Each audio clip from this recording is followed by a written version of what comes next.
then they said about the state. It was a little house. He brought the dog in. I didn't know about it until Hannah was pregnant. So it was sometime in the spring, I don't know, April. Yeah. Well, so, and then somebody more, the two of them were like, they don't like it pretty loud again. Wow. So she thought she was.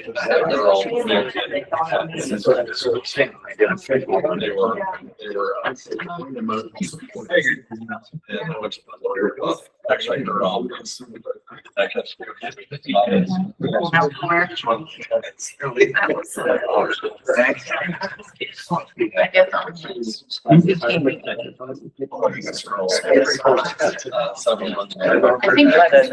They have a tip over, so you're successful.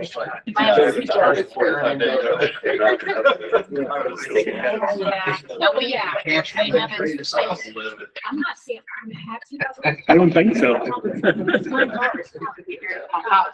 But even eyeball. No, I don't. I have another. He's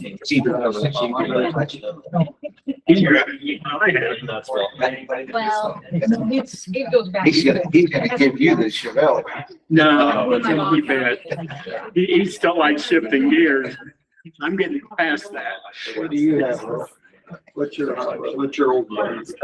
I've got the 61 Impala, and we've got the 66 Chevelle. So, then we've got 72 Chevy to go.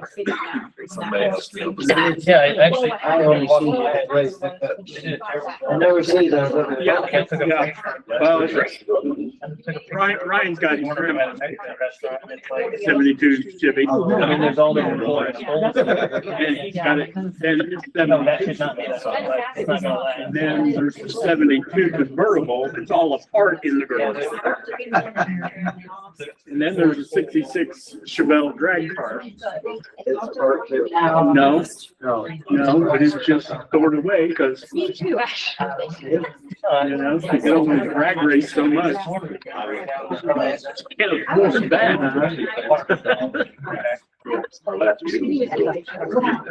Oh, I think that's awesome. When I left there.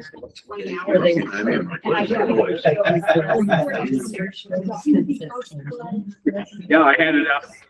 He went out Tuesday night. Sorry.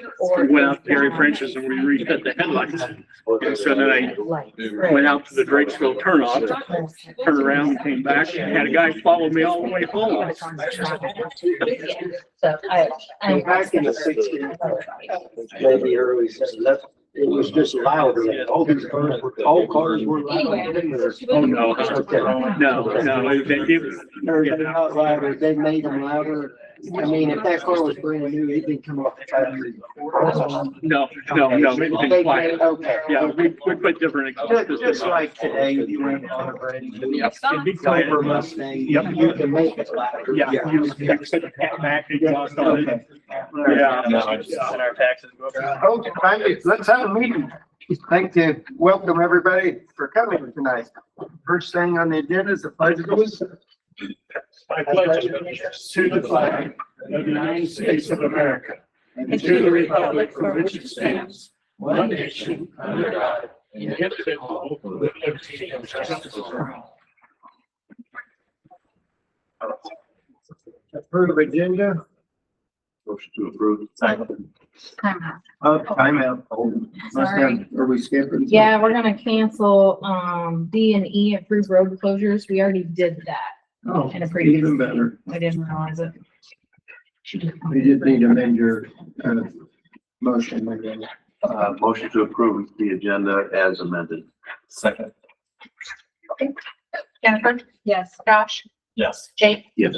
Earl, Yes, A public hearing to amend the ordinance regarding residential living on the ground floor of the buildings on the square.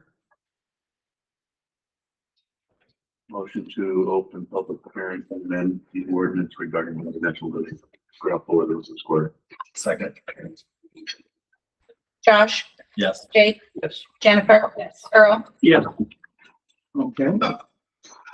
in your packet is an email that Mr. Stuart Eagle, wrote us. Stuart is here. Stuart, do you want to add to your email, or you want to, there are a lot of people here, do you want to summarize it, or, I mean, we've all read it. I mean, this email came out, I read it earlier and stuff, so, No, that's whatever it is. I mean, okay. Lots of other people, other comments? Oh, Tommy wanted to talk first.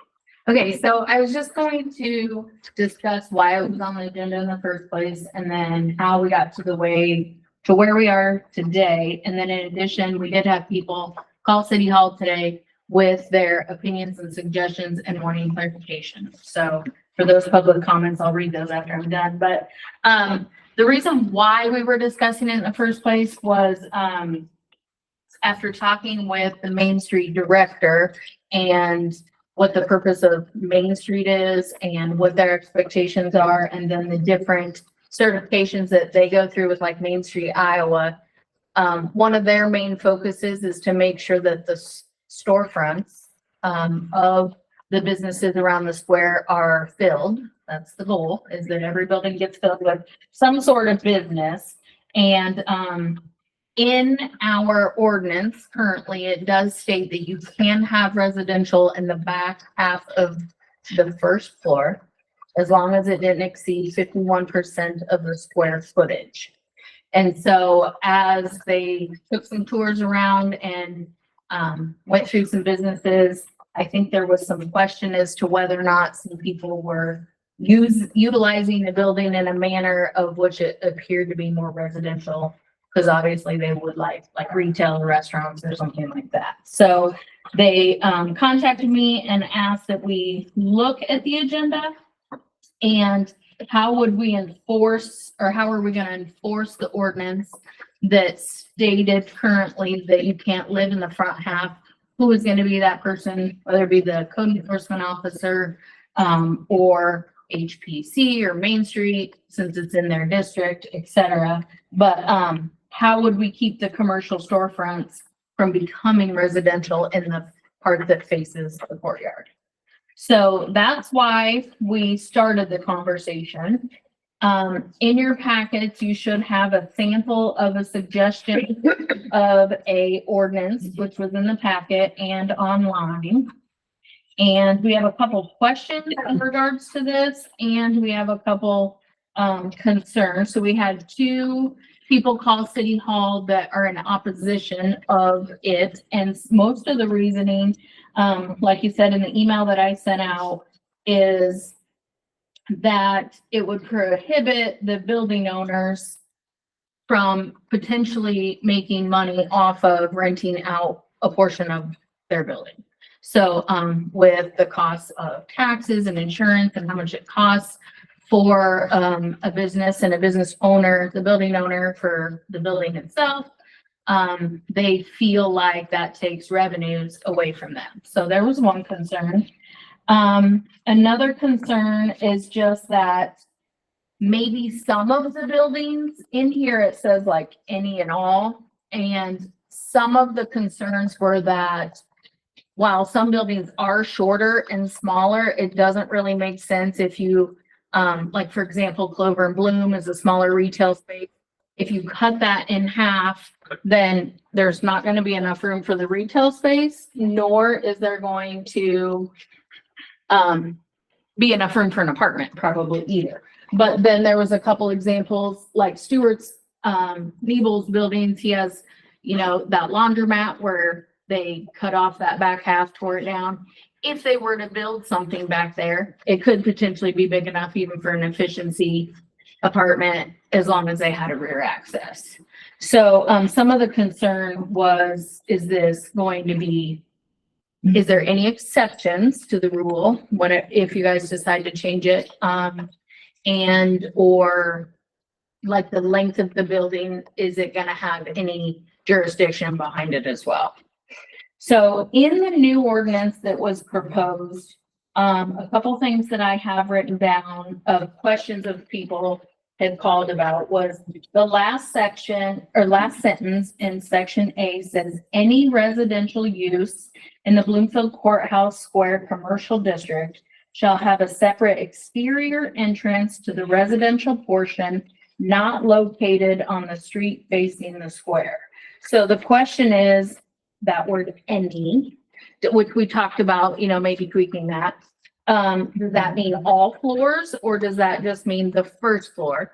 So, I don't know if you guys, the old Diamonds building that the Sprague Zone on the corner, they have a separate addition to their main building and they have an apartment on the outside by the highway. They have a door, an exterior door there. They also have one on the back of the building. So, we weren't sure if any residential use, because obviously all of the upper story housing, most of those doors come right out to the sidewalks. So, I don't think the business owners want extra costs of trying to figure out how they're gonna have a entrance out the back, if that does in fact mean both floors. If it did just mean the first floor, some of the comments were, should we change the word any to, first floor residential use or something to that effect.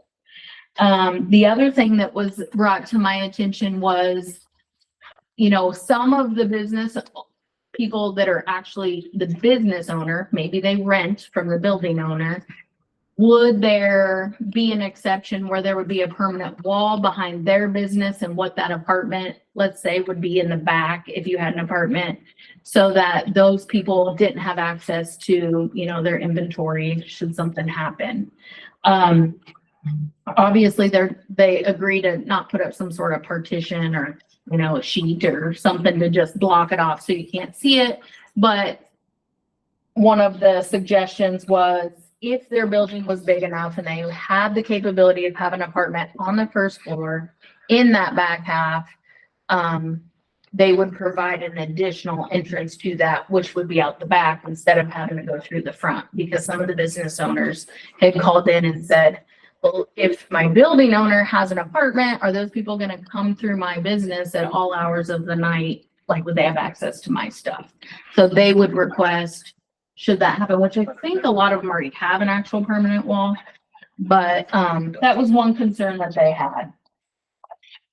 And then the other one was just a telephone call that just stated that one of Bloomfield Main Street's main objectives is to try to fill them with businesses.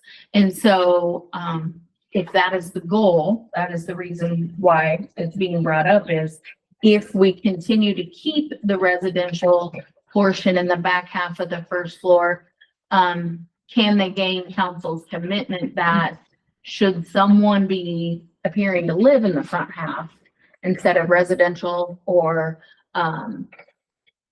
restaurants or something like that, are we gonna initiate a fine or something to that effect, and who's gonna enforce it? So those are the questions we received at City Hall this week, since this was posted for you guys to discuss. And then obviously we have some business owners here that might have additional questions in regard to their own specific building or things that they thought of after kind of playing devil's advocate and trying to see what we can do to accommodate. Well, I will open this up to the public. Anybody, I want to look just over here. If anybody has comments they want to make before the council, if they want to make comments. Okay, we're just in the public hearing section now. So, sir, you look like you're. I just can't imagine that the benefit of this would outweigh the cost of making 30 people homeless on the square. I mean, I already know, I own the 113 and 114 East Jefferson, the old bank there. And I've owned it for 3 years now. I've struggled to find a tenant for that front space, even though I'm renting it at a loss. I can't hardly find anybody to keep a business in there. I mean, it's hard to keep small business running right now. If I double my square footage I'm trying to rent, it's going to be even harder to rent. I mean, people are wanting to rent a little place to do whatever their hobby thing is. I don't think we have a draw for some huge business to come in and take 3,500 square feet that they want to manage and do something with. The language of the ordinance, section F, last sentence, I don't know if I'm the only one that's reading this correctly, but it says any residential use in the Bloomfield Courthouse Square commercial districts shall have a separate exterior entrance to the residential portion and not be located on the street facing the square. All of our apartments, their access door is on, But I The think street. they're talking, I think that last sentence has to do with the upper story, because Yes. before it says but how it's worded, no other. but you understand what I'm saying, like how it's Okay. worded, it can be taken.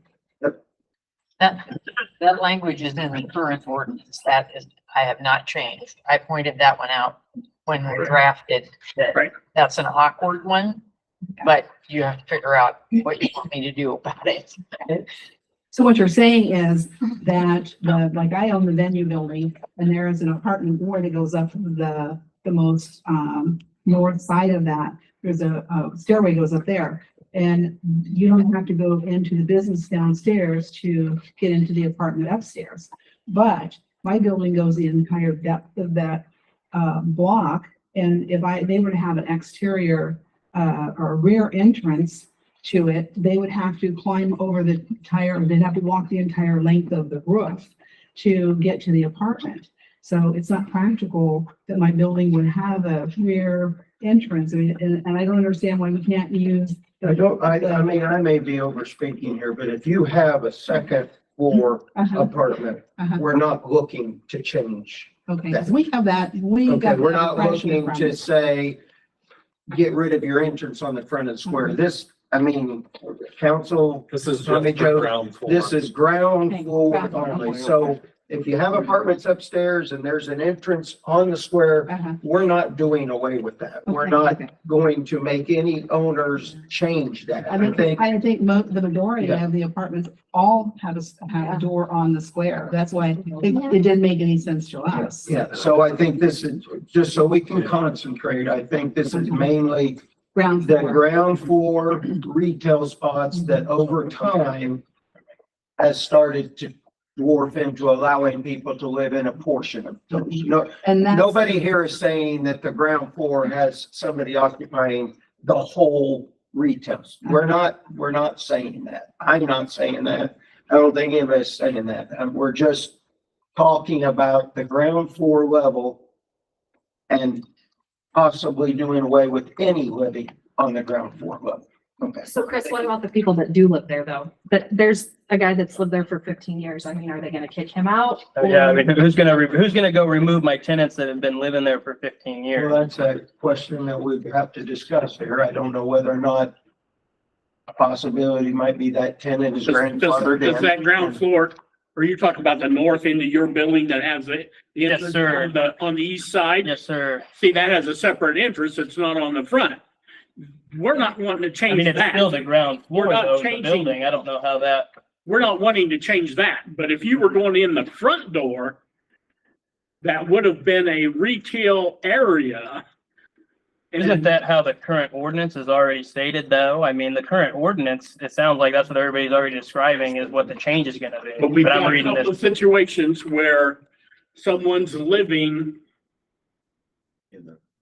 In the front of the storefront? building. Where's that at? 'Cause they Yeah. told him it was his building. and so we're trying to see what we need to do. All your input is that's why this meeting is, we're having this meeting, is to get your input and what your thoughts are. And for us to make a logical, practical decision that if you've got a deep building and you use 49% of the back of it, and that entrance is from the back coming in, so that they're not crossing through the retail area. But there's two places on the square where people are living in the whole length of it. And when you walk down the sidewalk, you can see them in there at a dining room table, and it's stacked full of stuff.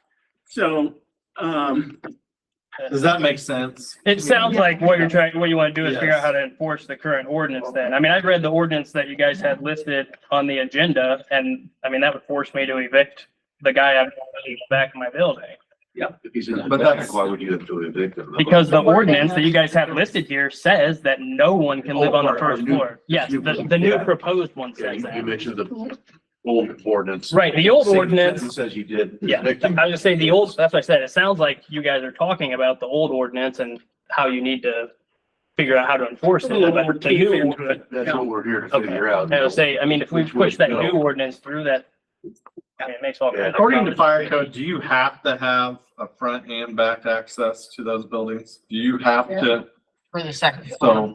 so there has The to other be, thing that they're gonna have, they're gonna counter is if they put an apartment in, they're gonna have to put a firewall in, to separate the apartment from the that's a business. 5/8. The second thing is they're gonna have to put sprinkler systems in, and that's, Is that International on a 3-story? Don't sprinkler systems have to be in a 3-story? If it's a any 3-story living, building. any living quarters on the square, because that's what I got into, skills about it. And he questioned me, and the fire marshal had to come down and have a sit-down conversation with him. Is that renovations or is that current living? They have to install the sprinkler system? If you're making a new living quarter, you'll have to have a sprinkler. system. Yes, that's only on new living quarters. And that's why a lot of contractors, like for example, what was that? Was that Agassiz on the south side, Tommy?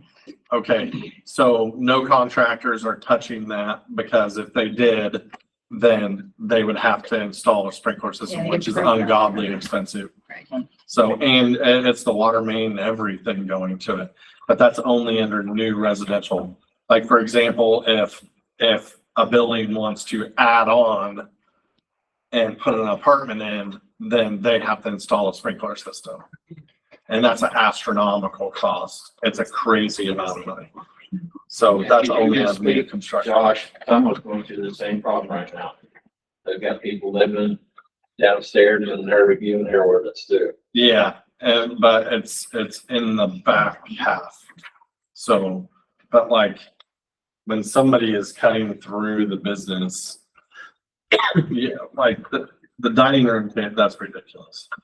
I mean, Yeah, I mean, at the end of the day, so the question was originally, should we look at the ordinance and put some more teeth into it to make sure that that doesn't happen and that we tag it. don't Just allow it? Tag it. All you have Or- to do is tag it. If somebody's sitting, the evidence is right there. They're sitting at the dining room table and you're driving by and you see them sitting at the table. Fill out a tag and Well, tag the there's building. still nothing in the ordinance that says like, you're gonna get a $500 fine if you allow someone to live in your building in the front half, let's say. Like, that's what they're saying. The question is either one, can we have help from the council to put some teeth into it to help enforce it? Or Sure, just there should be a eliminate it fine. completely if it's through the front door that doesn't have a separate access, because the whole purpose of the thing was, as people visit Bloomfield and they go around the square and walk around the sidewalks that are happening, that they visit the businesses that are there. And that hopefully Main Street will continue with their business visits, try to get people in the businesses that maybe are empty, and then have all of them full with retail or restaurants. How many businesses that you know of, or buildings, not businesses? How many buildings do you know of that have took the right steps to create an apartment and we don't have a sheet dividing or a flimsy piece of plywood? I mean, I understand your building. I believe that building would be what I'm saying, the right steps. I mean, I haven't been in it, been in the front part to do what people have been in there over the years. But I'm asking how many people own this long skinny building and said, well, I've got water, I've got electric, so I could throw up something here and create an apartment in the back. How many of those are there? Most of them? I have no idea. Okay. The only one that I know for sure was done right, and the only reason I know is I watched him have to carry out what a previous owner tenant had put up, and we explained to him that it needed to be 1 inch of drywall or firewall, and he took the old out and specifically put in Okay. two 2.5 inch drywalls and made it sound. That was Doug Dixon, that was a building on the east side. That's the only one I'm personally aware of. The rest of them, I haven't been part of their Okay. reconstruction. I didn't know whether or not you'd been in. Have you been in all the apartments that are for rent around the square? No, We haven't done the rental inspections on all I've of them. done a few. I have a question. Yes, go ahead. So just clarify for me, please. You're saying that I know what the rule is. There's supposed to be retail in the front, apartment in the back, whatever. But what you're saying is there's actually retail and apartment together? Or like, If there was, the original complaint that came in stated that it appeared that someone was living in the front half. okay, So the original complaint was that it appeared that someone was living in the front half in addition to the back half, because the front half wasn't a storefront at the time, it was empty. And so can we, the council, do something to enforce it so that that doesn't happen? Or can we eliminate the residential? Now, with like the Old Diamonds building, there was a separate addition on the back with a separate entrance, so that renter isn't gonna go through the front door into their apartment. So that would be different, because they can go in and out of their apartment without entering the front of the square. So on You talking your about that building, side deck so the thing? question that I have, yeah, it's on the side, but the question that I have is, how many of the business owners or building owners, sorry, have a space that they feel like, should they want to do an apartment in the back and a retail in the front, maybe that they would do that and be willing to invest in it? Because we might be talking about like 1 or 2 buildings versus the word any and all. Like I went back to the Needs building because I do know that they removed the piece off of the laundromat. So if he should put that back on with a separate entrance, it might be big enough, I'm not sure, but it might be big enough for the beautiful building, maybe. You know, is there room back there for an apartment? I don't even know if we have any that actually have a physical built wall with an apartment behind there, other than the ones that have the addition on the back. So, you know, I don't think anyone was looking to, you know, evict anybody or anything. It was just, here's the conversation. Should we talk through it? There's no decision to be made tonight. It's a public hearing where everybody gives their suggestions. You guys will talk about it and go back and look at. Do you know, Josh, someone's having the same, it sounds like having the same, you know what their current ordinance, is it kind of like Yeah, our they current can- ordinance? They can have residential On the- entering from the back, but like. Someone has squatters. And I think that's what you're referring to.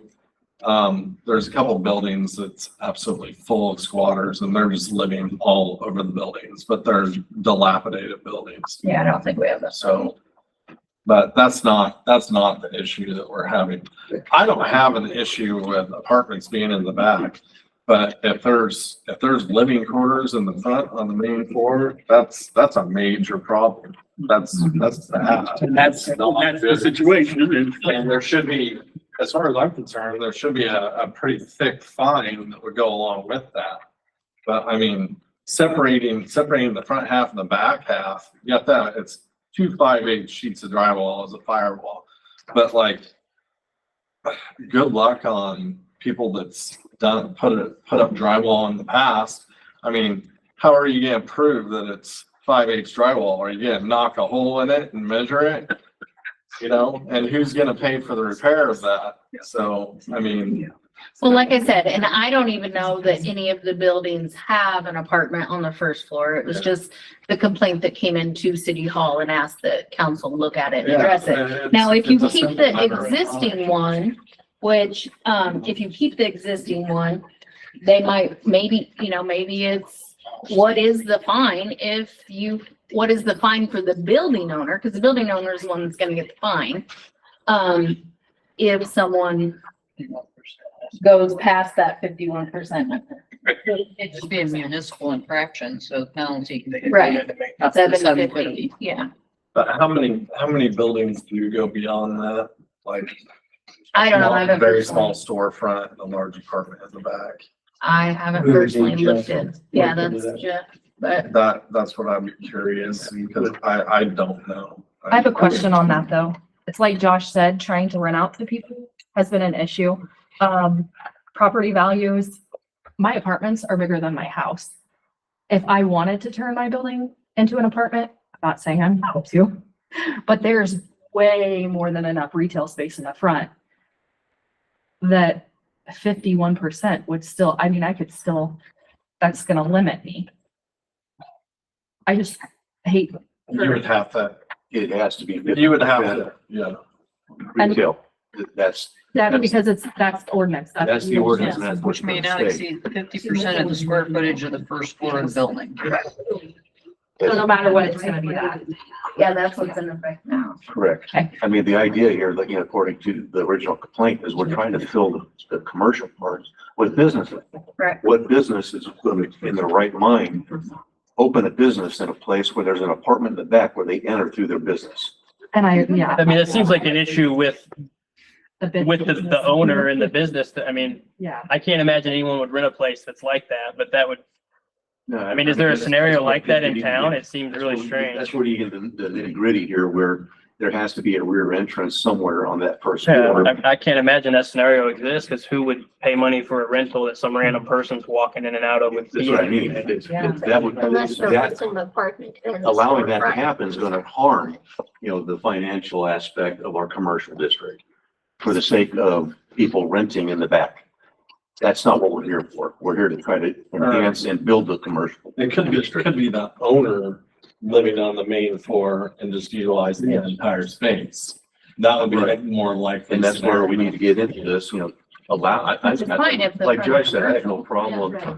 with people living on the first floor in the back half. I don't have no problem with that at all. I just think we should require, if you're gonna allow an apartment on that first floor, then you are required to build a wall and separate the two so that creeping cannot happen. And it now it's no longer fit house. And I think we're all in agreement on that. That can't happen if you build a wall. But I think the wording isn't specific enough. We is what agree, you said. we agree that this needs to be Yeah. reworded, that last sentence. I think we all, even in our last meeting, Yeah, when we discussed this, that last sentence was bothersome to us all.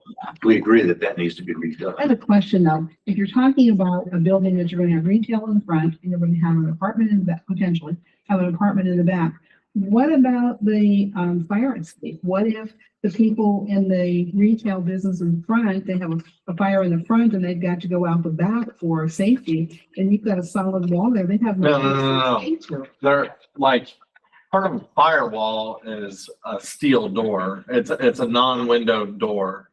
That's part of a firewall. So you're saying you would be able to go through that wall as an escape? There would be a steel door, like, Maybe a built-in. you know what you'd put on a garage? Oh, yeah. That's a firewall door. Right. There has to be a door there, but that door should have a deadbolt on it plus a knob. That's a part of a firewall. But I'm talking about the safety of the people in both sides, that they have to be. You're saying that if access that- there's a fire in the back and Uh-huh. they need to get to the front, No, if there's fire in the front. Either way. then if there's a fire in the front, then they go out the front doors. Right, but if there's a fire in the front, and they can't get out the front door, is there a door in that fire wall that will get them into the next, say, into the apartment? They go You'd have through to the look. apartment and out into the alleyway. Well, there should. You have to do a There should be hallway a or steel- something. that they So won't go. you have your retail, then you have the firewall, which is essentially drywall. It's thicker drywall is what it is. With a. In the middle of that drywall, you have a steel door. Right. So turn the knob, go out the back. Right, but you're walking That's through their somebody's apartment. apartment. Yeah. Well, that's an There's a emergency If there's a situation. fire, you care. Yeah. Well, I You're get gonna- that. Saving your life. No. With the apartment. No. And what about the person in the apartment? Yeah. Forward if there's a fire in the back. You know what? I had a fire at one of my buildings a while back and the fire department couldn't wake up a tenant. I went in and woke the guy up in his underwear. So it's a fire. I think you, in that scenario, you would have to put the door on a sidewall to be able to have a hallway that both people can get out. Right. Versus, you know, maybe Right. make your, Yeah, we're talking. Then are you a lot of building a construction. hallway? they might have to, if You're they want the talking a residential. bunch of construction there. Yeah, but that's what. But that might be what they need if they want to have residential. You'd have to put that in your housing code. That's what it was. We had to look at the NFPA. That'd be Jeff talking to us about fire code. Yeah, there you go, Jeff, put that in your code. I mean, Yeah. we're not opposing what Probably folks already are asking the for state here. level. Right. Just there's gonna be an expense for this if you want that to happen on your first floor. And that's what's got to do according to code, which is beyond what we put in here. That's the national code. Any other comments? We're working on it. I would agree with that if it was written down in the code. There would have to be a hallway and a door. So And that's new ones, not old ones. that would be new ones, yeah. The old ones would be grandfathered in. But if there's ever a permit pulled on it to do a renovation, which there will be at some point, hopefully, then they have to bring it up to Construction would have to be code. closed according to new code. Or not check with the fire marshal's office, so you can know it's all. right How now. it's set up. City of Bloomfield doesn't have, They would have have fire code, we have to go with the Have to go international by. fire code, and I'll see if that's. But if I was putting an addition on the building, that's, I'm telling you, the sprinkler system is.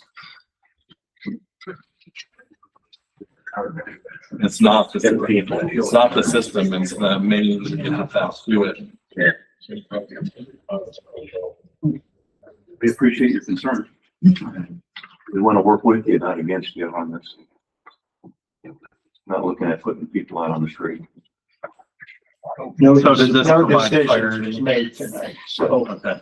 just don't leave here saying that we voted and the people are, I don't wanna go tomorrow and hear at Slicks that by God, the council evicted 50 people. We did not make a decision tonight. This was an open conversation. But I believe what you will see in the future is an ordinance that is a lot tougher than this ordinance. Not outlawing, but I mean, I'll go on record. There needs to be fines and it needs to be a real apartment, not a sheet up, not a flimsy thing. I'm the landlord in town. I have houses. I don't want anything to do with the square, but it has to be a real apartment. It can't be, I can't make my utility bill this month, so I do a sheet up and let my brother live in there for $200 a month. That's not what I want to see happen here. So we'll see. Over there, but. We'll see what happens, but you will see this, and I will remind everyone here to change the ordinance takes 3 readings. So you're talking about a good month and a half to 2 months, once we get to the point that we're going to vote on something. And we may, who knows, maybe it never comes back up again, but it isn't going to be decided next week. So, okay, very good comments. I think we just need a motion to close it. Well, actually, can I have one more thing? Okay, I just thought about this, like, if you do pull a permit to do something on your buildings, you would not have to put in the sprinkler system, you would not have to put in the hallway. The only way that happens, and I know this because I have a ground floor apartment that the ceilings aren't high, and I think they're 66 inches and they're supposed to be 68. And it was an apartment from 1950 or something. And it's always been a registered rental since 1950. So that, like, I pulled a permit on that to do some stuff to it. But if I ever let that permit die, then and try to re-permit that place, then I can't, because I would have to raise the ceilings, and that's impossible. So that would come into play, the same with a building. So say that you don't have a rental on file, I would get in gear and get that permit. Because if it's found that you don't have a rental permit, then you will have to do all that stuff. So word of advice, you better pull that permit before it's too late. Because if you go to try to pull a permit later, then you're gonna have to go by the city ordinance, the third reading of the city ordinance. Does that make sense? Okay. But like my building, if I ever let that permit expire, I have to get rid of the ground floor apartment. And it's very nice, but it's that much too low. So. Motion to close the public hearing. Earl, Yes. Josh, Yes. Jennifer, yes, Jake. Yes. Again, thank you for everybody. Thank you. And thank you for everybody being cordial and everything like that. Jacob, are you filling in for Zach tonight? Kinda, we sold our old squad car for $300. You know, it's up there, that's all. So, Thank you. Jeff? Placed an order for fire prevention supplies for this upcoming year for the schools and the Amish community. So those will be coming in. We put that together. We had a meeting with the Friends of the Bloomfield Fire Department. They're putting some ideas together for another fundraiser coming in the fall. As far as code, we're letting everybody kind of catch up on the grass. It's kind of taking off again. The soggy ditches, so we let people get caught up. Been hearing a lot of compliments from the people in the city about how the city's helping pick up the tree branches. We'll be starting next week. After this storm went through, there's a lot of dead trees within the community. So we'll be working with the ordinance and hopefully some homeowners that we can get some of these dead trees down before they actually fall in the house or somebody or tear up some more power lines. Thank you. Anybody here for Mutual Center? Actually, some. Actually, go ahead. So we just met today, actually, a little later than we normally do, but we're trying to adjust for schedules. Hold on one second. Flag football and soccer signups will go home with the kids once school starts. We're hoping for 7 to 8 games in September and October. We did set a date for our annual trunk or treat in the parking lot, and that is October 26th. The other big news is that we did meet with the University of Iowa, and the mural artist came down and selected the walls in the Mutual that she would like to do some tentative designs for the mural. The other good news is that over the fair week, with the volunteer group from Christ Community Church, they came in and painted our stairway. So things keep getting better and better. Thank you. All righty. Anybody here for Main Street? I'm on. Okay, go ahead, Jen. So we had National Night Out last week. That was really well attended. I had not been a part of that function yet.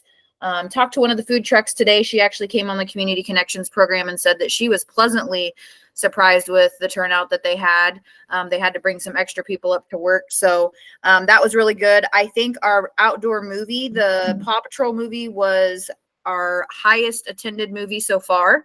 So that was great. The police department did help us out with the setup and tear down. And then they also helped serve some of our concession stands for us that night. So that was really nice. Fall Festival coming up. Most of the stuff is ready to go. There's a few more things to shore up before I go on leave, but I met with the girl that's going to kind of take my place in the festival today, and I think she has everything ready to go. We had a really good response on Community Connections, those coming to be the me for Main Street on our radio program. We've got them all filled while I'm gone, and several community members to come in and kind of fill that spot. So I was glad to see that. And then we will also have a fundraiser during Trick or Treat. One of our committees is going to be doing a tenderloin fry during the trick or treat night to raise some funds for some beautification projects in the next year. Thank you. Is there any more kids movie nights planned? Yep, there's one on September 12th, which is Thursday evening. It's before a no school Friday. And then there's another one in October. We found that the fall ones are a lot better attended because it gets dark sooner and because it's not as hot. So That's why I asked whether or not there was any, because we're gonna hopefully be coming in a nicer weather. So yes, absolutely. thank you very much. Yep. Is this your last meeting? Yes, sir. It sure is. All right. Good luck with whatever you got going on. Okay, thanks. John, are you on the phone? Hi. Consent agenda. Motion to approve? Jake, Yes. Josh, Yes. Earl, Yes. Jennifer. Yeah. That public hearing for changes in chapter 41 of the ordinance regarding fireworks sale and discharge. Motion to set a public hearing for changes in chapter 41. Second. Okay. The date. Yeah. Is it this next meeting? Just do the next meeting. Is okay with everybody. Okay.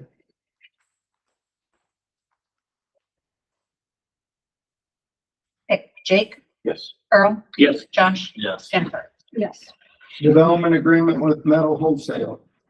Okay, so I'll just talk about the next two items. There is no decision that needs to be made, but last meeting, you guys had asked about some follow-up questions. So if you recall, they were originally asking for up to $500,000 for 15 years to help towards the development of their businesses and the expansion.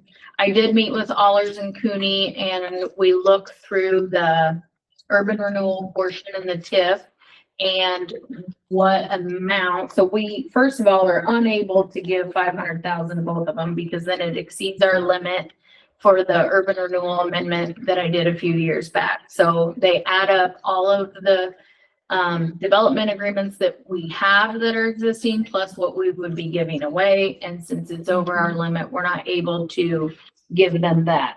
I did ask them, is there a way, so as I described last time, it's a formula. It's usually 75% of the TIF revenues that are available after they turn in their property tax receipt showing that they paid them and the number of qualified jobs that they created. They did state that we can limit to a specific dollar amount.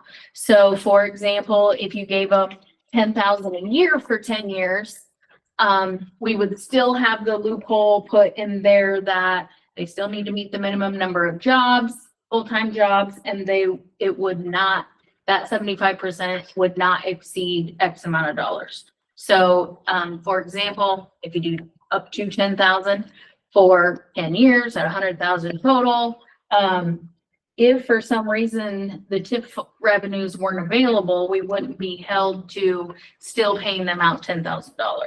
So otherwise we'd be scrambling in the budget to figure out where we're going to pay them. We want to make sure we get the TIF revenue in order to pay those out.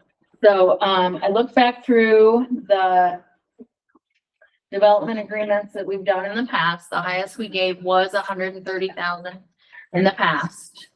And you're probably looking, I mean, I personally would feel comfortable giving them that or less, or probably if you look at the budget, depending on our strategic plan and everything we're going to hopefully do in the next 5 to 10 years. I don't know that I would give up like the last streets project money or something like that for something like this. Obviously, we do want to support them any way we can. And the jobs that they create, hopefully those people, you know, buy homes within the city and pay utilities or property taxes or whatnot. But like I said, we're not able to give them 500,000. So How they're many employees did the previous business have that received 130? M3 Fab. I'm not sure how much they had in the beginning, but all of the agreements, we've required them to have either 5 or 10 full-time employees.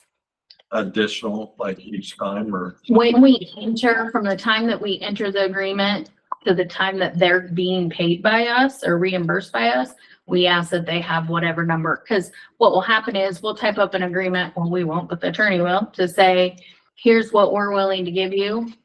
Like up to 75% of the available TIF, not to exceed $10,000 a year, as long as you keep 5 full-time employees. There's a certification page they have to fill out and turn in with their receipt from their property taxes. So it just remains at 5. It would be like You would. 5 this year and then 5 the next year. Right. So, They said they were going to hire up to 10 people, right? yeah, so it was, on their strategic business plan, it showed like, Metal Wholesale was hiring more people than, Stike Panos, but it was, like Stike's, and I don't have it in front of me, but it was like 5 the first year when the expansion got done.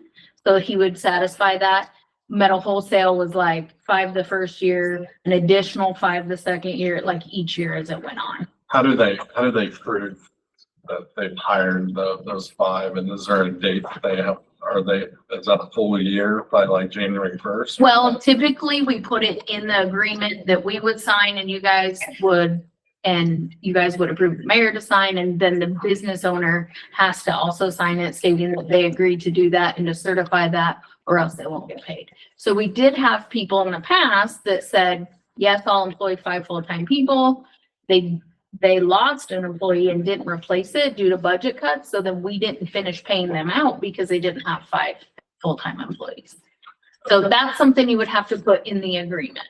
But, the next step is, if you guys are willing to do something for them, is, there's an engagement letter that would be approved at the next meeting from Allers and Cooney, and it explains, the rates, how much it costs for them to prepare all the paperwork, what the steps of the paperwork is. And then after that, you guys would decide, we want to give them $10,000 a year for 10 years or something like that, whatever that stipulation would be. But the main thing is we can say up to a certain specific dollar amount per year. So on the budget side, that would help, because in the 5th section, I can, like I do now, I put in X amount of dollars and how much I know we're gonna pay out. That way we don't go over in that section. Okay. So do we need to do something? Well, I'd like for you to make a motion on whether or not to move forward. If you're not going to move forward, I'd like to know that so I don't continue to. I'll make a motion that we do the engagement letter that you mentioned. Okay. I guess for both businesses, we're in both. Yeah. For both businesses. Second. Earl? Yes. Jake? Yes. Jennifer? Josh? Yes. Yes. Any other public comments tonight? Okay. Tommy Joe? I don't have anything for you. Okay, nothing. Just a couple quick things. If anybody's been by the water tower, Verizon's been up there.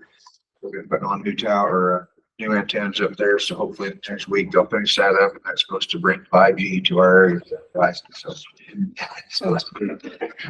Just so you know, because I have been talking to one of the workers. yeah, you see him every day, probably at lunch and stuff. He eats quite a bit, but he says if you go by the little square ones, there's a little square one, little compared to the other ones that are long and skinny. Yeah. The little square ones are the 5G.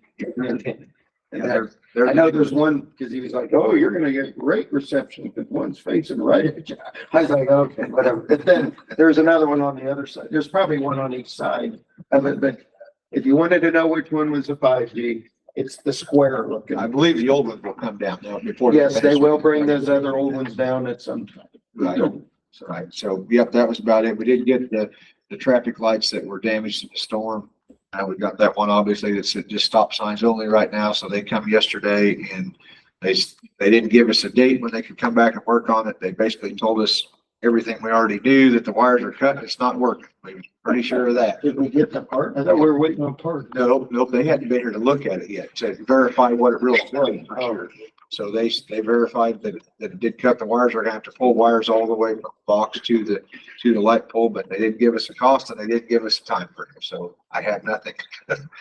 I wasn't there. So when the wind blew it It just busted lines. Yes, well, it spins on that, the wires go underground up in there, it's funny, but 2 years ago, we had an implement come through town that caught it. Okay. Bent it all the way north, and we managed to survive that one, and the second one, I didn't quite so lucky. So anyway, once we, pardon? One wire. All, if we could get in there, yeah. So as soon as we have, Gorilla take. as soon as we, honestly, not gonna lie, I kind of like the situation we have because there's no more blowing through town at night at 60 miles an hour because they have to stop at one stoplight. You know? So, I mean, I'm sure I would get a lot of kickback if I said that in the bar tonight. Are you saying that we need to put up, speed I'm not, I'm cameras? just saying it's nice that, even at night now, at night they can't have the 3 yellows and they can't blow through town. Yeah. You know, even the north one's red and the south one's yellow, so even before that would stop, you know, having one flash red at night is a good thing because they just can't blow through town. You know, What's It's going just on in the ridiculous. cemetery with that truck holding a pole up? Pardon? What's going on in the cemetery with that truck holding a pole up? Waiting on parts of my understanding to get that for the pole. Yeah, we're ready to, got all locates and they're ready to put that in and then the rain comes. So yeah, it's kind of in a bad place. And then, so the curb, we had Doug Dixon come and he's wanting to put new sidewalks there on the north side of the square at his building, next to the Mexican restaurant, Mexican food, one, I can't remember the address. Anyway, everybody knows his All the building. way down to the old French. So going right along Jefferson, coming down, he borders French's Hamburgers, going right there. He wants to replace that sidewalk. So right now there's a curb there and the curb is horrible shape. At French's, there's no longer a curb there. They poured their cement in the past. They poured cement out to the street and just stubbed it off and there was no curb there. So there is curb from there, that going back to the east. Doug is curious if we want to put the curb back, if we want, you know, what we would like to do there. He is looking at putting sidewalks in there. I looked at it and it's the same, it would be the same as the east side of the square where they didn't put a curb in, the sidewalk that's the edge of it. They're parking, he was concerned with people parking on top of the sidewalk, I think, or running up on it. If it's parallel parking, there's not angle parking. So I don't see that as a problem. I guess we have to make the call. Do we want curb halfway down the block? Because we're not going to be from there to the other end of the block. My biggest concern is if we pour it, the sidewalk is not going to have enough slope. We're going to come out with a 2-inch curb. If we dig it out and put a new curb there, we have to put it low enough so that so the water still runs away from the building. We're going to come out with a brand new curb that's about 2 inches high in most of the spots. If he raises his sidewalk against the building, then there's a chance it could be a touch higher than that, maybe 3 to 4 inches. And then you got the same aspect of new curb here. It's not going to match much across the street. So, you know, pour it into the cement, just cut as a seam. Curb. So I guess the decision's got to be made. If you start it, when do you stop it? Didn't he want us to pour the curb? Now, he would like the city to pay for the curb if he does the sidewalk. With the bioretention cell that's there, and then obviously there's a stop sign, and then there's a rule as to when the first parking spots can come there. One of my concerns with it is we haven't done the roads yet. So what happens if we pour the curb and then we mill down the roads and we asphalt them after the sidewalks are done? Then what's it do to that curb? Did we just do the curb for nothing? Right. And then also, if we do get in the habit of doing that curb, are we then going to do the rest of them, that one block off the square? Like, for example, Main Street wanted to cut that grassy area and widen the road. They just poured a new sidewalk. Are we then gonna put a curb down Main Street's building? Or like by Bridgman's or Indigo Roots, or, you know, each all the way around? Yeah, and I'm not really sure, like with the engineering and the slope and everything, like it's kind of hard, in my opinion, to do the curb before you do the road. Because our sidewalks now and those curbs, they are doing that slope based on what that road is gonna be, but we didn't have the side roads off the square engineered, just the square. So that's Yeah, I agree with Tommy Joe at this point. I think on that particular section, I think we match up. I think we're better off to match up what's there at French's and let him pour a sidewalk out there. There's a good chance it could be, at some places, as much as 4 foot high. Stuff 4 foot? or 4 inches, excuse me, 4 inches high. Match it up with what's at French's. If you're still parallel or there's, not much chance of snow plows tearing anything up. I think that's always a concern. We went through the winter on the east side, great success of not tearing anything up as far as that goes. Because once we start putting curbs in with new roads, where do you stop? I also have to say, if you got somebody willing, I mean, what is the current portion? I mean, I mean, that's like a 90-10 type thing. I mean, if you got somebody that's on the square there, since we're gonna have all these new sidewalks except for the part going off the square, if somebody wants to get their checkbook out and say, I'll do the whole sidewalk and you just do the curb, that's kind of hard to walk away from. Because if they don't do them, they're just. I don't disagree. We don't have a price on it. Yeah. GK never got back to us We didn't have a price. on how much is that? Just keep that in mind. I think No, that's that's pretty a good fair point. offer to make sure that I we will, can. I will say this. Not though. every business, not everybody that owns those buildings on the corner is gonna do that. Correct. They're They're not all gonna just get their That was our checkbook out and topic say, of yeah. conversation is how long is it gonna be till the rest of the sidewalks are done too? Because the rest of them are gonna be, cruddy sidewalks from there on out. Okay. Choose that. So, we don't have a price on it. So that's, I guess what you guys, what's your thoughts on it? Do you want us to get a price, get a quote on it, see what that, where that goes? That's the bad part. To bring it back to the I council. mean, I don't believe that Doug actually he has a quote, but they don't have it fully how soon they would.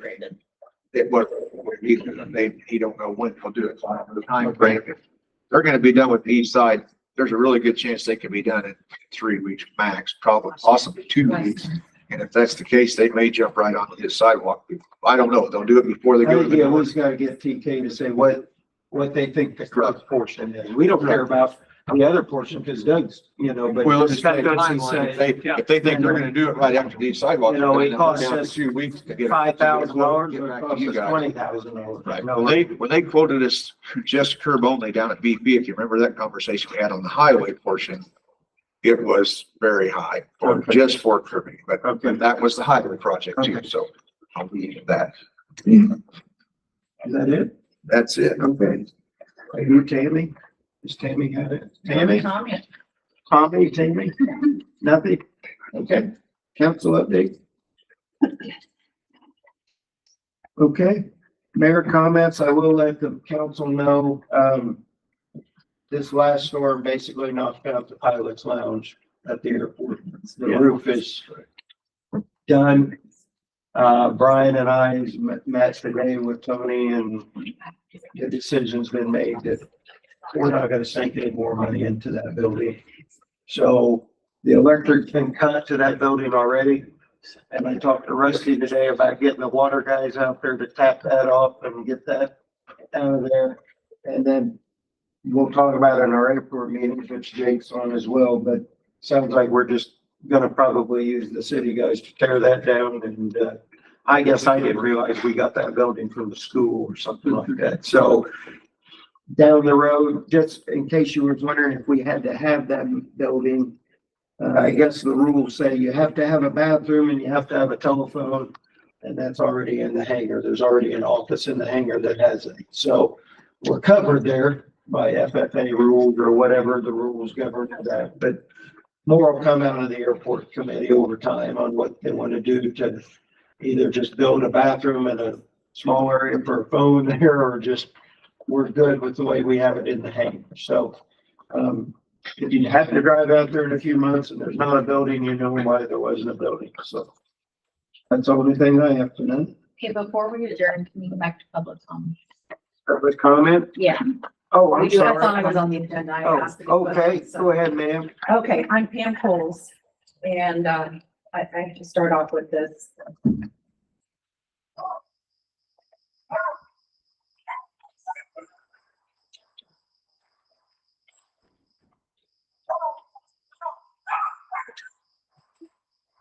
This has been my life for 3 months, day and night. It doesn't stop. That was on July 28th. On May 18th, I returned home from a week-long trip after spending 2 days and 2 nights on a train. I was excited to finally sleep in my own bed that night, but I was surprised to hear dogs barking at the next door neighbor's house when there had not been any dogs before I left. I tried to message the neighbor and saw that she hadn't even read my message yet from 3 years prior to that. I was sure it would be pretty pointless, but I made my plea anyway. It was the middle of the night and the dogs had been barking for hours. I explained the situation, expressing that I hoped this was temporary and said if I ever did anything that annoyed them as a neighbor, I hoped they'd reach out to me. The next morning, I texted the owner of the property, which is the neighbor's sister, and that's Jennifer Sparker. And I let her know what was going on, that I tried to message them and that my message was still unread. She said she'd talk to them about it. Through our texting, I was informed that the neighbor's daughter's boyfriend's dad had passed away, and he took his dad's dogs. They had no intention of rehoming the dogs. They had heard that bark collars didn't work, and they'd like to move to the country someday, but there was no sign of a resolution for me anywhere in that dialogue. I thought for sure the owner would step in and make something happen, but it just continued on. Dogs barking incessantly without a word from the neighbors to try to comfort them or quiet them. If they'd come and knocked on my door and told me the situation and apologized for the noise and assured me they were working on a solution, this would likely be an entirely different situation. I would have been compassionate and might have suggested some solutions and even offered help. I was told by someone who knows that neighbor to not go to their door and try to talk to them directly, so I called the police. Here's where it gets sticky, and the reason I'm here tonight. Since my next door neighbors are in the county and I'm in the city, they handed me over to a deputy who informed me that they really couldn't do anything because there isn't a noise ordinance in the county. They offered to go talk to them for me, making 3 different attempts, but in the deputy's words, they wouldn't answer the door. I heard that several years ago, there was a decision made that any property sold on my street would automatically be annexed into the city. So that's when I called the city and talked to Tommy Joe to see about ordinances and when the city council meetings were. All of my neighbors on the same side of the street as me are county. I'm city because the people who built my house in 1997 annexed into the city limits.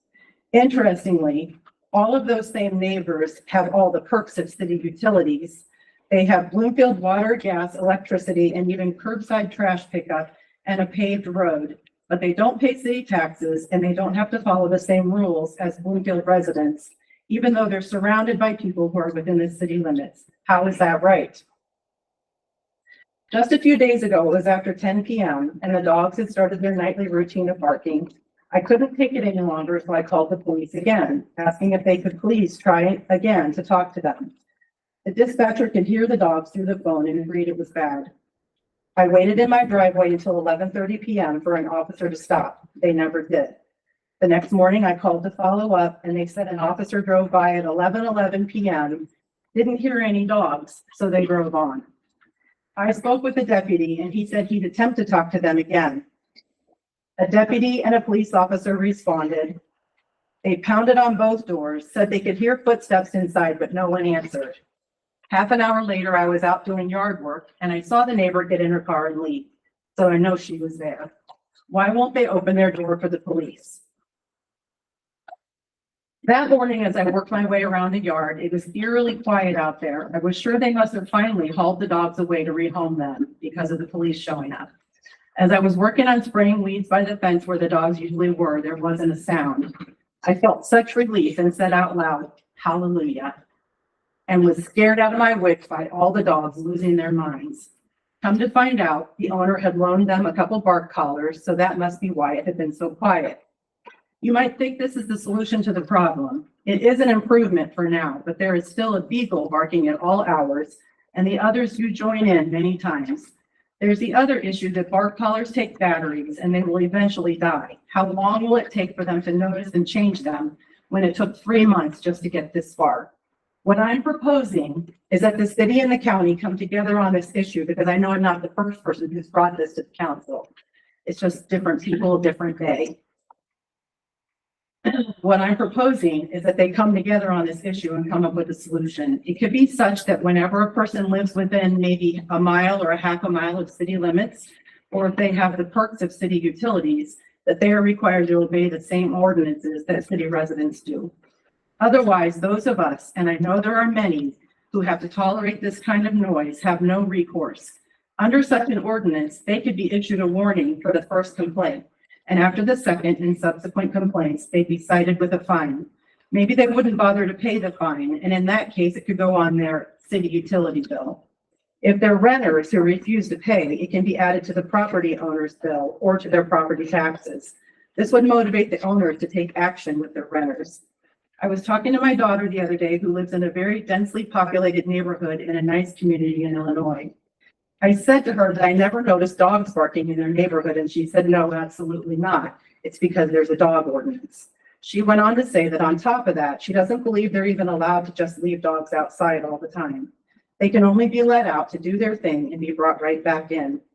So I was standing in my yard a few evenings ago listening to the sounds, and I live on the edge of town. I should be able to hear. Would you crickets. like to share your address? Sure, I'm on Carr Avenue. Okay. I'm on the thank you. south side of All Carr, right, meaning please. I'm the only one. Please go ahead. Okay. So I was standing outside listening, and I could hear my next door neighbor's dogs and the dog at the house to next house to the west of them. I could hear the pack of dogs at the corner of Carr and West, which I'm sure you've all heard of before. There was another that sounded a little farther to the east, and also one to the north through the trees, maybe on South Street. I feel sorry for all the neighbors who are in a situation where they're living next to those dogs. Pets are supposed to be for enjoyment. It's inhumane to put them in a situation where they're tied up or penned up behind a fence all the time, and they can't run, hunt, and do what comes naturally to them.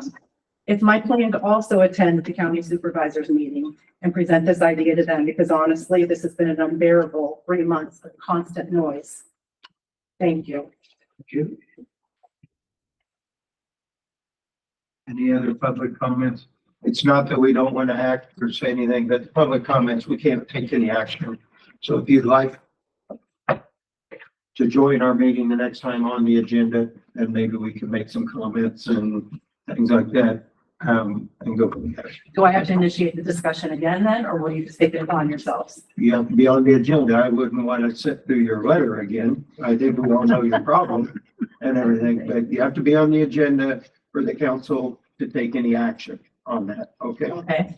Can someone instruct me on what that looks like? Just call. You have to call at least 24 hours before the next meeting and say, I'd like to be put on. I'd like to be put on. I'd the like to agenda. be put on the agenda. So she'll take that. Kyle's here as well, and we'll get you on the next agenda, which will be in 2 weeks, okay? Okay. All right. I was just gonna ask, do you think you'll go to? 3 weeks, because it's funny. We meet the first and third. Any other count or public comments? Mayor comments, council comments? Okay. Well, to adjourn. Second. Earl, Yes. Jay, Yes. Josh, Yes. Jennifer. Yes.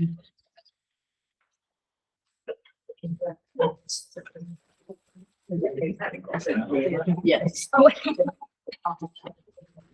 Sorry for digging around.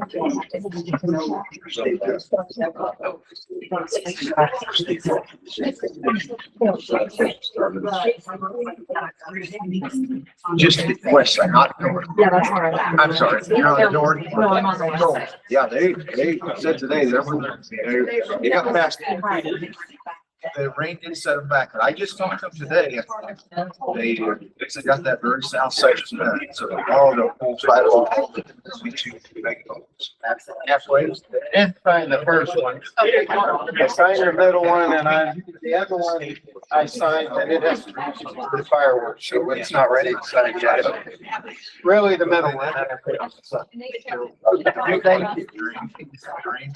They think they'll move really fast. Give it,